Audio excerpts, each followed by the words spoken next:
ሰላም ኦንላይን ማለት ቪዲዮና ወደ ወረደ ተሄደ ይያለ ብዙ ሰው ይያለ ሰላም ነኝ ብሏቸዋል።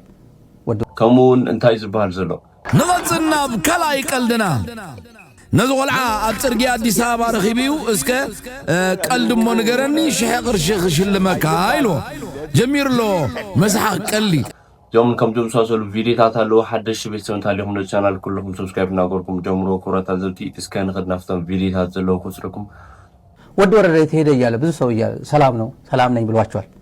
ወደ ወረደ ሰላም ነኝ ብሏቸዋል። የምር ሰላም ነው ያለው። ቲፒኤልኤፍም ቲዲኤፍም ከመዋረድ አድነውታል። ከመዋረድ እንደነጻርቃን እንደነጌታቸው አዲስ አበባ ሄዶ የብልጽግና መሳሪያ የብልጽግና ተላላኪ አድርጎና ሁሉም መሳቂያ እንዳይሆን ቁጭ በል ከጌታቸውና ከጻርቃን ተማር ብሎ ቁጭ አድርገውታል። ያመሰግናል። ሲወጣ ከቤት ሲወጣ ያመሰግናቸዋል። ቲፒኤልኤፍን ያመሰግናል፣ ቲዲኤፍን ያመሰግናል። ዶክተር ደብረጽዮን የትግራይ ፕሬዝዳንትን ያመሰግናል። ሰርቻለሁ እውነት ሰርቻለሁ ምንድነው ያደነዘዘኝ የሆነ አፍዝዝ አደንዝዝ የሚባሉ አሉ ወደ አዲስ አበባ የሚባል እኔ ገጥሞኝ አቅም ግን የሆነ ነካ ያደርጉና አምጪ ወርቅሽን አውጪ ቴሌፎንሽን አምጪ አረ ብርም አለኝ እያለ በፍቃድ ሁላ ይሰጣል። እንደዚህ ከዛ የሆነ ውልቅ ብሎ ከሄደ በኋላ ባዶ ሰዎቹ የሉም ነው የሚባለው። እሪ እያሉ ነው የሚሄዱት። ምን እንዳስነካኝ የሚባል ነገር አለ። ምን እንዳስነካኝ የሚባል የደረሰበት ነው የሚያውቀው። እኔ ሰዎች አሉ የደረሰባቸው የነገሩኝ ምንም እንዳስነካ በሙሉ ወሰዱብኝ ነው። የሆነ እንደ ሰመመን ይሰማኛል፣ እንደ ሰመመን ነው የሚሰማኛል። ወደ ወረደ አብይ አህመድ የሰራው ነገር እንደ ሰመመን ነው አሁን የሚሰማው። ምን ሆኜ ነበር ህዝብ ሆይ ፕሮአክቲቭ ተጠንቀቅ ጠብቅ መንግስት ግልበጣ ምናምን እንዳያረጉኝ እኔ ህጋዊ መንግስት ነኝ እያለ ቆይቶ ጨረሻ ላይ ቴዲ ጋር መጥቶ ሪዮት ጋር መጥቶ እኔ እኮ ወረቀት የለኝም ዝም ብለ ፕሬዝዳንት ሁን ብሎኝ እኮ ነው። ሆቴል ውስጥ እኮ በስልክ ተነግሮኝ ነው። ሚዲያ ላይ ሰምቼ እኮ ነው።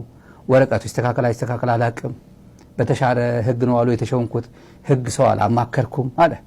ይሄን ሁሉ ላይ ነገር ነው እኔ ነበርኩኝ እኔ ወንድሙ ነበርኩኝ እኔ ልጁ ነበርኩኝ ተው ተሸውደሃል ተመለስ ማን ነው የመከራል ነው ስለማከረው የተማመነበት ሚዲያም የተማመነበት አክቲቪስት የራሱ ጉዳይ ነው መምረጥ እኔን መምረጥ ወይ ሌላ መምረጥ የራሱ ጉዳይ ነው እኔ መርጫው እዚህ ነገር ነው አለዚህ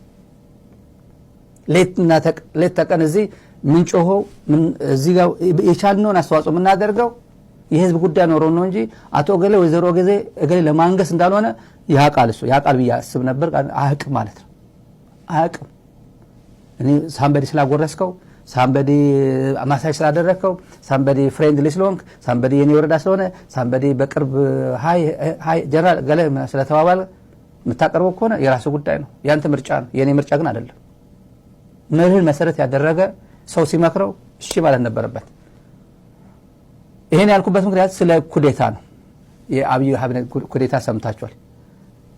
ወደ ወረደ ስልጣን ሲመጣ ጌታቸው ኩዴታ ተፈጸመብኝ ያለ አዲስ አበባ ሄዶ ጥንቅቅ አድርጎ 2 አመቱን ጨርሶ ከሄደ በኋላ ምንም የሌለው ጨርሶ 2 አመት ለ2 አመት ነው የተሾመው። 2 አመት ወደ ወረደ ኩዴታ ፈጸመብኝ አለ። ወደ ወረደ ተጠየቀ። ምናልባት ጀነራል ስለሆንክ ነው ወይ አለው። ከአውራምባ ታይምስ ጋር ያደረገው ሚዲያ ቆይታ ነበር። ከአርካይቭ ነው ማወጣላችሁ።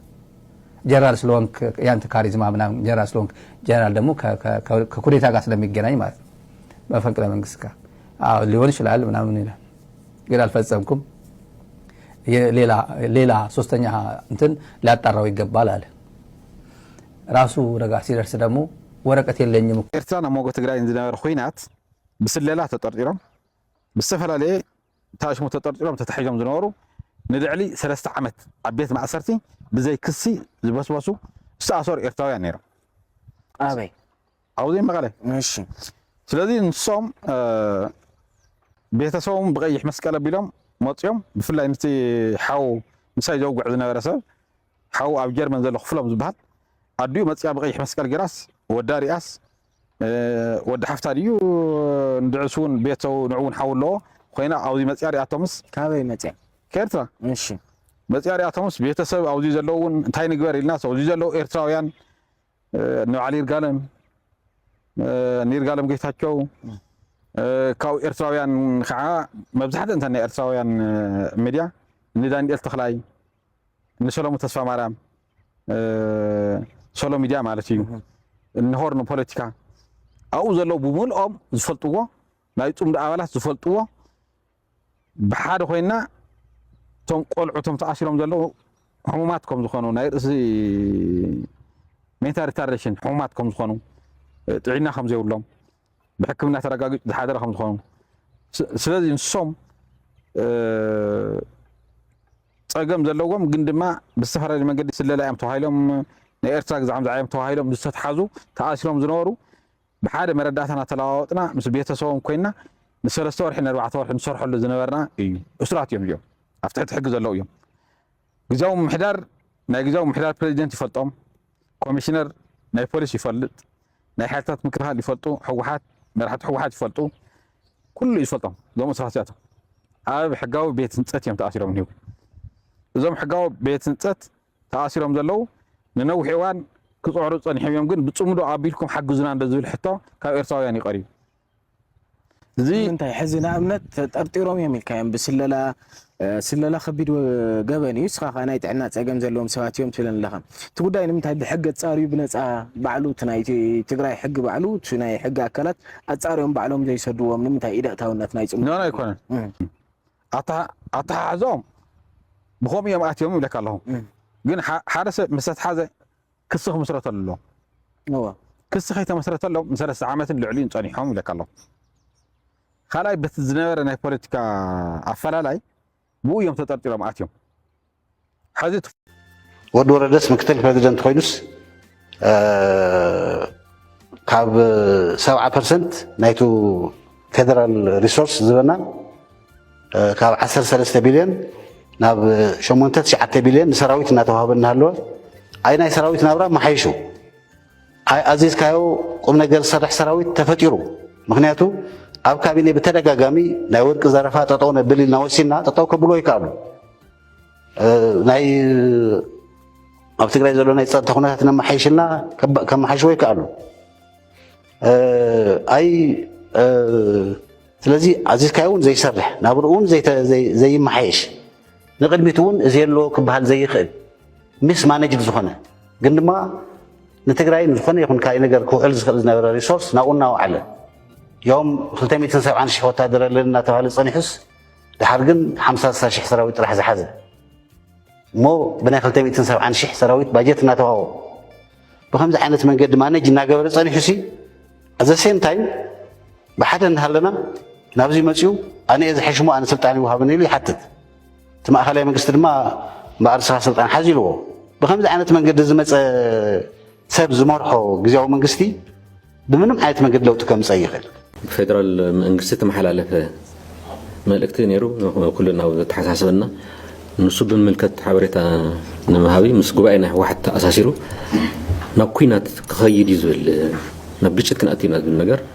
اذا حلف ملكتين يرو ونحن سمعنا انها ما هاجرنا خليهم مزبون يا طايز تطر له نم دنقاص ناب سقات زاتوا زيمس فيدرال تزرارون لينا بقطع وقت نزرارون لينا يعني بقطع بعلوني هيدا نادخل خلت سلسنا دخلت معلتي كتزرب غيرنا لينا نمنتاكم مع ملكتون حالي فوز بالمهله خمزنا وجز خيد منم يبلنا نحن سمع بريتوريا مسرت غيرنا ولا نوجج اذا خيد نكرت هاللون تعقيسنا مسوات خفيلنا من خد اللوان قباي كايدي توهيلس ناو طرنت زبال كابي زمصاي هذه لنا قريتا مالتي يلجنا هنا بداوي كاسل تزر كلون فليتوي اتا مشون قوغان داصببت تخيدال اتا باغراس تقبرت حق دما برئسان لا تقلقلتا مخداي جانا زما على الفعصار ملغتي